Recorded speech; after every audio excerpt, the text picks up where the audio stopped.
Paano ba kayo nakalabas sa Pilipinas? Sasakay kami ng po sa dagat. Boat? Sumakay kayo ng boat sa Saan? dagat. Saan kayo sumakay? Ito lang po kasi galing kami sa bahay. Tapos Bahay? may sunto sa amin na isang sasakyan.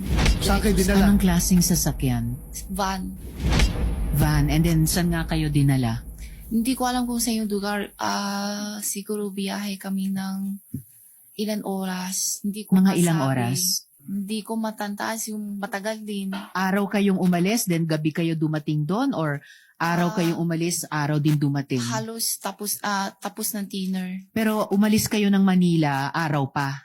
Gabi. Gabi rin. So, umalis kayo ng gabi, and then dumating kayo doon. Hating gabi. Kung siguro outer dinner, 7:08. Tapos ang lating namin hating gabi. So mga 5 hours by van.